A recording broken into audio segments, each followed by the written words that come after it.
What's up, you guys? Welcome to video number 4 out of 5 of the best Lake Como properties for sale right now, and this is Trending Real Estate. So make sure to subscribe to the channel if you haven't done so yet, and we're gonna just dive right into it right now. Okay.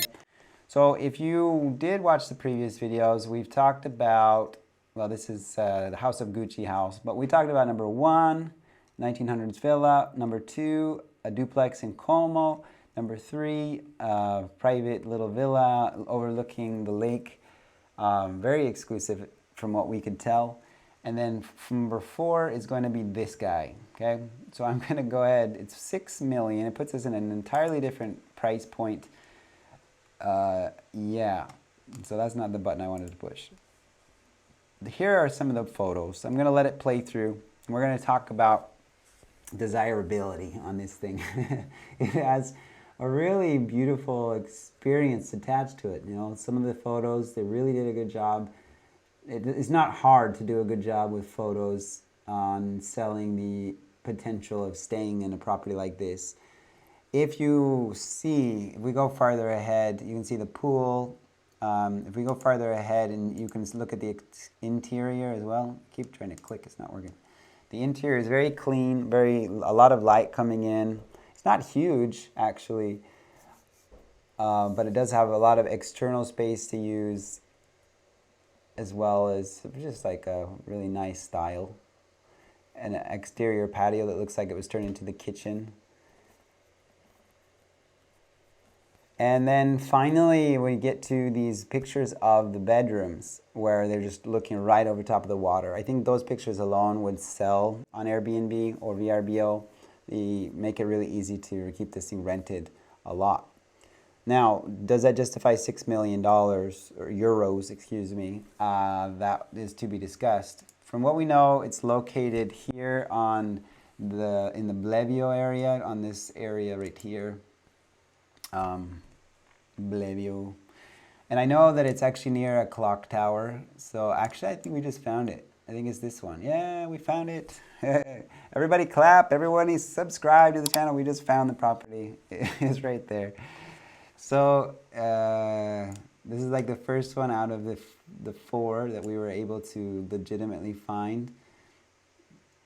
And if you don't believe me, just believe me. I usually know.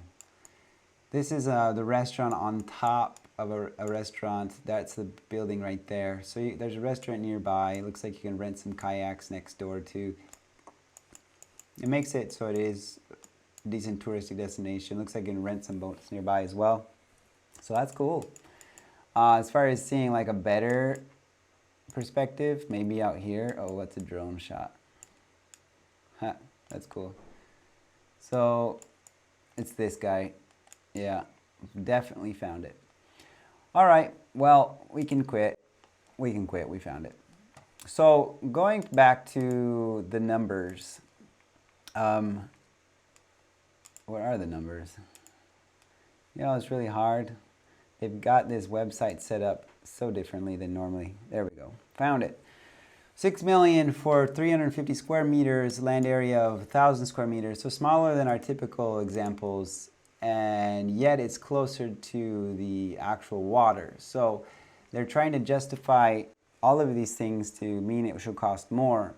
Now, it does. I mean, it definitely is an attractive ordeal. If I take our typical website here, duplicate it, and say this is the Bellagio property, and I change this number to 6 million, and then we see that we're actually paying more like 7 million because of all of the purchase price. And you want a breakdown of these, for example, some of this information. You can watch other videos as well that I do.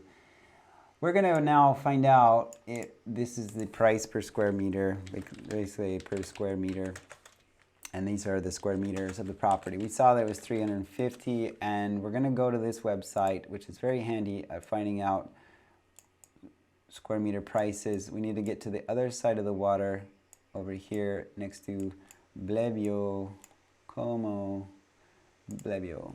Okay, Bellagio has 3,803 up to about 5,375. So potentially our property is actually this 5,375. So let's put this in first, 3803, and that justifies only about 1.3 million. But if I put in 5,875, it's still only just about, it's about 2 million. Okay, so what, the other 4 million euros is justified based on what? Based on the only properties that are actually on the water, and that's it. I mean, there's nothing else for a property like this to really claim. It's like, I've got a pool, I'm next to the water, there's nobody between me and the water. There's very few properties that can actually say that in relation to the number of properties that exist. Going back here, we need to figure out our average daily rate that we could charge and the occupancy rate. And we can do so by using a tool like AirDNA, and there's always a link in the description if you want to check those out. But if I go and look at the top properties and I go to the area called Bellagio, and now one thing is that we're comparing apples to apples as best we can. So we take the 3-bedroom properties, and we don't want to look at all of the properties, we just want the 3 bedrooms. And we say, okay, there's only 2. These 2 properties, one's earning about 71,000 and one's earning 23,000. If I go and actually browse around a bit and try to get a feel for what this place has to offer, it has a lake view, it has a lot of light, it has a comfortable atmosphere, not the same type of style, but it's similar. Well, can we justify 6 million? On this one, no. It's not on the water per se, but it's in the same area. So going a little bit farther, I mean, looking at this again, I mean, their average daily rate's only about 375. If we're to find a comparable, we need to find a comparable that's actually on the water. Doing that, I'm going to have to go back and change maybe all of the properties, and maybe I'm not going to be able to do that in Bellagio. I could probably do that like in other areas as well and actually find something that seems like it's on the water itself, like maybe this guy. No, I don't know, it seems, the positioning wise it's really close, but the average daily rate's only 297. This one is 623. Let's see that one. This number is number 2.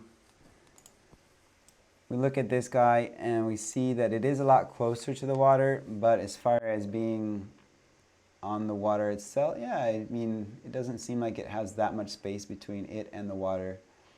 So this one is only getting,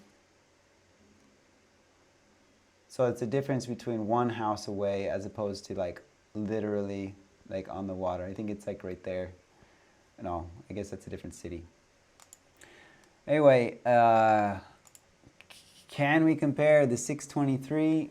I don't know. Honestly, I think that in order to get this anywhere near our required, you know, any cap rate above 4%, you're probably going to have to do like 2,000 a night, and full 64% of the time seems to have done the trick.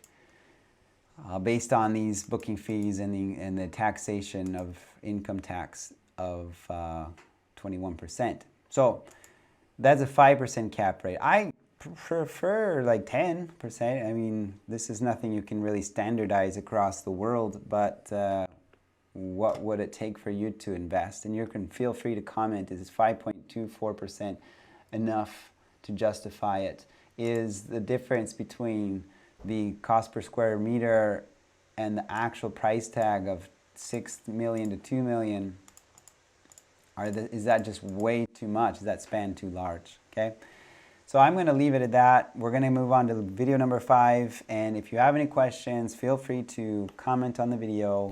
I'll get back to you as soon as I can, and otherwise, we'll see you on the next video.